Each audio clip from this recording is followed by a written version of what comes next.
Hey everybody, my name is Monsel, and today I want to talk about hunting from a blind.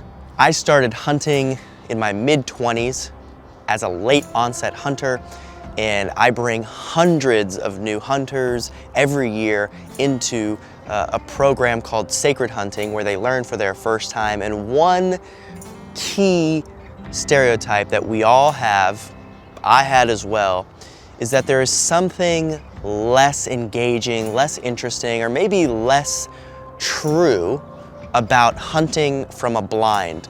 And although I shared this perspective when I was first starting out, I now believe something differently. And if you wait till the end of this video, I'm gonna share some pretty incredible hunter-gatherer anecdotal evidence to suggest that hunting in blinds was something done pretty frequently, and I'm gonna tell you how it was done. So today, in much of the United States, hunting in a blind is considered ambush hunting. This is often the case in the Midwest, hunting in Michigan, Illinois, Iowa. Oftentimes, people are hunting from a blind in these states, and the same is true for Texas and many parts of the South. Now, hunting in a blind is often done over a feeder where corn is being dropped, or sometimes over a pathway, a highway of different trails that the game are coming through, and also sometimes over water.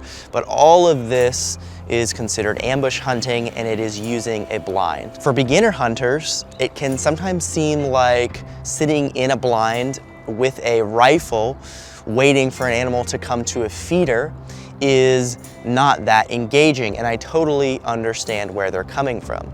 In fact, Sacred Hunting, the organization that I mentioned, facilitates groups of anywhere between 6 to 8 people where I take beginners out, and we utilize spot and stalk hunting, where we are looking for animals on the landscape and then trying to track them, get close enough, and hunt them. Now, this hurts our chances of success, but it does help the beginners learn more effectively, and it's simply more fun and more engaging. The truth is, our ancestors hunted any way that they could.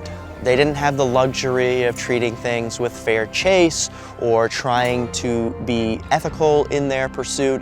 Most of the time, they simply wanted to feed their family.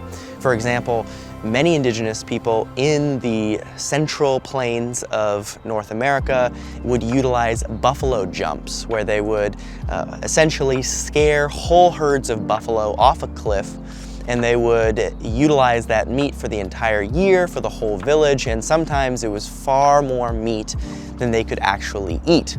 Now, of course, for you and myself and ethical hunting practices, this would be considered unethical, but for them, it was just a part of survival. So that is a luxury that we have today that our ancestors didn't always have. Now, the prey in any location definitely governed the way in which indigenous people would hunt.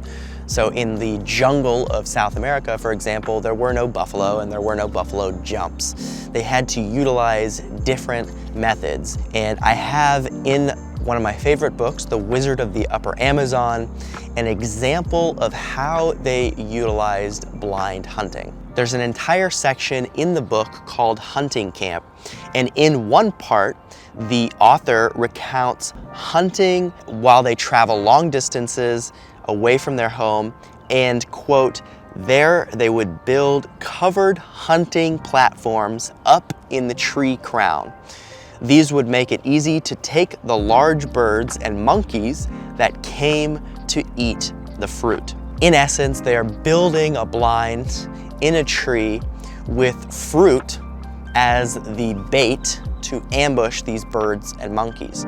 And this is a classical utilization of a blind in order to hunt animals, something we would recognize today, except they used fruit naturally occurring instead of the corn that many hunters used. Even though I personally find that spot and stalk hunting is more engaging, and I don't particularly desire to hunt with a rifle over a corn feeder, it is important to understand that this is a nuanced conversation. And I do spot and stalk hunt, and I do wish that beginners could learn that way. But if I really need to fill my freezer and really need to put food on the table, I'm willing to utilize a blind for that purpose. So I hope this helps you understand what can be somewhat divisive and controversial in the community. Some people who hunt on public land, spot and stalk, like to deride the blind hunters, but the truth is, it is all part of our human hunting legacy, and it's up to you to decide what you desire in any given time.